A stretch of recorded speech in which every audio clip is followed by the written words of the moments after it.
कांगड़ा जिले के नगरोटा सूरिया क्षेत्र में पत्रकार शिव गुलेरिया को पोंग झील में अवैध खेती की खबर प्रकाशित करने पर अज्ञात व्यक्ति द्वारा जान से मारने और घर से बाहर न निकलने की धमकी दी गई। देर रात एक अज्ञात फोन कॉल के जरिए पत्रकार को धमकाया गया, जिससे क्षेत्र में सनसनी फैल गई है। प्रेस क्लब देहरा व ब्यास प्रेस क्लब देहरा सहित विभिन्न पत्रकार संगठनों ने भी इस घटना पर कड़ा विरोध जताते हुए इसे प्रेस की स्वतंत्रता पर हमला बताया है। पत्रकार संगठनों ने प्रशासन से पत्रकारों की सुरक्षा सुनिश्चित करने और मैं कठोतर पंचायत प्रधान ठाकुर दास, जो कि हमारी बहु बेटियां भी नीचे जाती थी, उनको भी गाली गलौज करते थे। और कल रात को जब हमें पता लगा कि पत्रकार को भी बहुत ही गाली गलौज किया, मैंने इसकी कड़ी शब्दों में निंदा करता हूं। और जो भी अनजान व्यक्ति जिसने ऐसी ऐसी गाली दी है, गंदी गंदी गाली, मैं उसे भी मैं अपने प्रशासन से मांग करता हूं कि उसे कम से कम उसे जल्दी से जल्दी उसे पकड़ा जाए और उससे पूछताछ की जाए। कल को कोई पत्रकार के ऊपर या किसी अनजान व्यक्तियों के ऊपर भी, हमारे कठोतर के निवासियों के ऊपर भी कोई अपने जान पर हमला किया जाए तो उसे बचाया जाए। कोई भी इसे जो भी है जिसने जो ये गाली गलौज किया, उसे जल्दी से जल्दी अरेस्ट किया। देखिए, ये सीधा ही लोकतंत्र के चौथे स्तंभ पर सीधा ही हमला है। प्रेस की आज़ादी को दबाने का प्रयास किया जा रहा है। जहाँ तक इस विषय की बात है, अभी पौंग डैम में इलीगल कल्टीवेशन का मामला जो है वो चल रहा है, जिसमें सबसे पहले जो है ज्वाली से श्री मिल्खी राम शर्मा जी ने हमारे पत्रकार भाइयों से संपर्क किया और इस अवैध खेती के खिलाफ जो है उनकी आवाज़ को मीडिया में लाने के लिए कहा। उन्होंने सभी तथ्यों सहित उसको जांचा परखा और उसको जो है वो दुनिया के सामने लाया। अभी ऐसा ही मामला एक गुलेर में चल रहा है, जहां से गठोत्तर के प्रधान श्री ठाकुर दास जी द्वारा इस मामले को उठाया जा रहा है।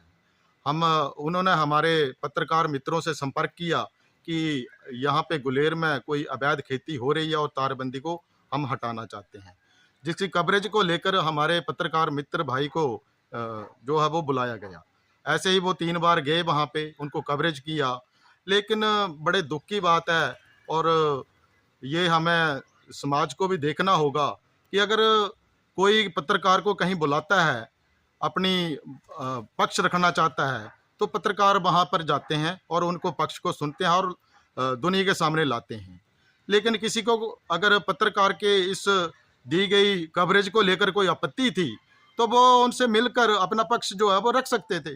लेकिन ऐसा ना करके एक दबंग तरीके से लोकतंत्र को दबाने का जो प्रयास किया गया, रात्रि को हमारे एक पत्रकार भाई को एक व्यक्ति द्वारा गाली गलौज की गई और उसको जान से मारने की धमकी दी गई, जिसकी हम कड़े शब्दों में निंदा करते हैं।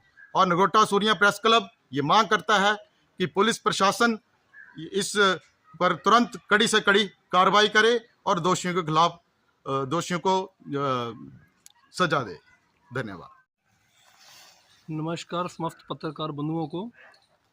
आज मैं आपके सामने जिस विषय को लेकर के आया हूँ, आज जो मेरे साथ हुआ है वो आप मेरे किसी भी पत्रकार बंधु के साथ हो सकता है। जैसा कि आपको पता है कि पिछले कुछ दिनों से नगरोटा सूरिया के साथ लगती जो बेल्ट है, चाहे गुलेर का जो एरिया, जहाँ पर अवैध खेती को लेकर के कुछ ग्रामीणों ने वहाँ पर विरोध प्रदर्शन जो है वो जारी रखा हुआ था और उसी की कवरेज को लेकर के हमें वहाँ पे बार बार बुलाया जा रहा था स्थानीय प्रधान द्वारा। और उसी विषय में पिछले कुछ दिनों से मेरे को धमकियाँ मिल रही थी और पिछली रात को तो हद हो गई।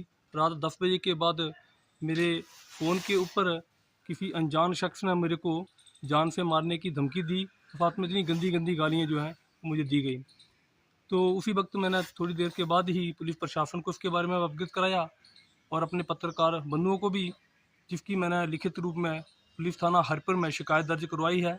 मेरा यही निवेदन है प्रशासन से कि कृपया करके ये जो भी शख्स है उसके खिलाफ जो है कड़ी से कड़ी कार्रवाई की जाए। और साथ ही अगर मेरे परिवार के साथ किसी भी तरह का अगर कोई भी अनहोनी घटना होती है तो उसकी तमाम जिम्मेवारी इनकी होगी। अंत में फिर से मेरा ये निवेदन रहेगा कि कृपया करके जितने भी पत्रकार बंधु हैं इस बात को ज़ोर शोर से उठाएं, क्योंकि ये लोकतंत्र के चौथे स्तंभ के ऊपर सरासर ये जो वार किया गया है उसका जवाब सही तरीके से उन लोगों को देना पड़ेगा। धन्यवाद।